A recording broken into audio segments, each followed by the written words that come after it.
Donc, le diagramme de séquence, c'est le troisième et dernier diagramme qu'on va voir en UML. Et il va permettre de représenter les acteurs, les mêmes acteurs qu'on a retrouvés dans les cas d'utilisation, c'est-à-dire les acteurs qui utilisent l'application. Et ce qui nous intéresse ici, c'est de représenter les échanges entre les acteurs. Donc, pour faire ça, on construit en fait une ligne de temps pour chacun des acteurs. On les représente tout en haut et puis avec une ligne de temps verticale pour chacun.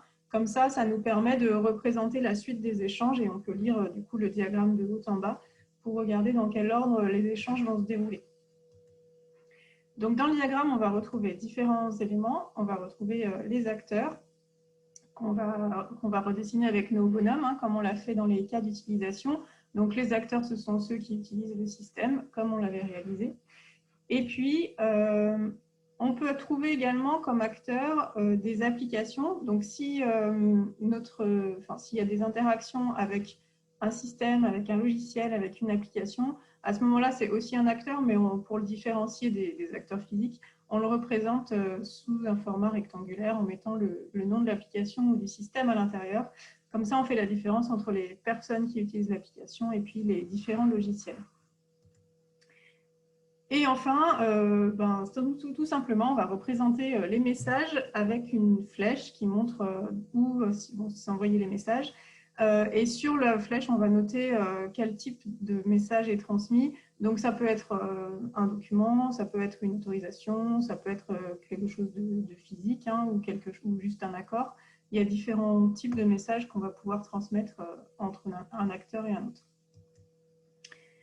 Alors, c'est possible que nos acteurs ils réalisent un certain nombre de traitements. Alors, on va représenter ça sous la forme d'un rectangle sur la ligne correspondant à l'acteur. Et le traitement, c'est quand il y a une opération qui peut prendre un petit peu du temps. Ça peut être des vérifications de dossiers, ça peut être des saisies, ça peut être des enregistrements ou des choses comme ça. Et à ce moment-là, on va représenter sous le format d'un rectangle pour montrer qu'il y a quelque chose qui est fait par l'acteur entre peut-être la réception d'un message et puis l'envoi d'un autre message. Donc, pour représenter notre diagramme, on va représenter nos acteurs, une ligne de temps pour chacun des acteurs.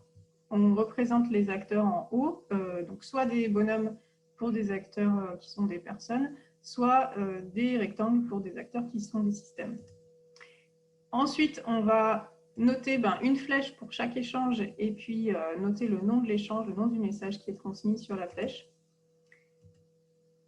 Et s'il y a des traitements, on va représenter du coup un rectangle sur la ligne de temps de l'acteur pour expliquer le traitement qui est réalisé. Et du coup, s'il y a des traitements qui se font en parallèle, on va les représenter sur les lignes de temps des différents acteurs qui réalisent ce traitement en même temps. Donc, ça peut permettre aussi de synchroniser un petit peu les actions des acteurs. Alors, un exemple, ici, donc, toujours le principe du diagramme, c'est de permettre de représenter d'une manière la plus lisible et la plus compréhensible possible et qu'elle soit compréhensible rapidement aussi. Donc, de représenter une suite d'échanges ici, c'est ce qui nous intéresse. Donc là, on s'intéresse au processus d'ouverture de compte dans une banque. Et ce que je vous explique en texte, on va le représenter du coup sous la forme d'un diagramme de séquence. Donc, on a ici le fait qu'un client puisse demander une ouverture de compte. La banque va lui demander les pièces justificatives. Ensuite, on va traiter le dossier quand on aura reçu les pièces, créer le compte, communiquer au client son numéro et ses informations de connexion. Donc, les explications, elles sont données là sous forme de texte. Et nous, ce qui nous intéresse, c'est de les représenter sous la forme d'un diagramme de séquence. Donc, on a deux acteurs, le client et la banque, qui vont s'échanger des informations. La demande d'ouverture de compte, la demande des pièces et l'envoi des pièces. On voit ensuite le traitement du dossier par la banque. Et une fois que le dossier est traité, on envoie le numéro de compte et les informations de connexion. Donc, toujours l'objectif, c'est de synthétiser les informations. Enfin, là, dans le texte que je vous ai donné, il n'y avait que ce qui nous intéressait, mais la plupart du temps, comme vous l'avez vu dans le TP, les informations elles sont noyées au milieu de plein d'autres choses. Donc ici, l'idée, c'est de synthétiser uniquement ce qui nous intéresse. Ici, ce qui nous intéresse, c'est qu'est-ce qui se passe, quels sont les échanges quand un client veut demander une ouverture de compte. Donc, c'est uniquement cette partie-là qu'on va garder dans notre diagramme. Alors, je suis un peu en arrière. On peut avoir également des structures conditionnelles, donc des échanges qui vont être réalisés avec des conditions. Ici, un exemple, c'est qu'on a donc des commerciaux qui transmettent des offres commerciales et les offres commerciales sont valables 8 jours. Donc, ensuite, on va regarder si les 8 jours sont passés, le commercial va relancer le client pour lui donner 5 jours supplémentaires et sinon, on annule l'offre. Donc, on a différentes étapes ici, l'envoi de l'offre commerciale et puis ensuite, on a une structure alternative, hein, on voit le HALT et puis vous voyez les pointillés noirs qui vont permettre de représenter les différents cas possibles. Donc, le délai est dépassé, on envoie une relance. Et si le délai de 5 jours supplémentaires est dépassé également, à ce moment-là, on va indiquer qu'on annule l'offre. Donc, ici, on peut représenter le fait que des échanges soient soumis au respect de certaines conditions.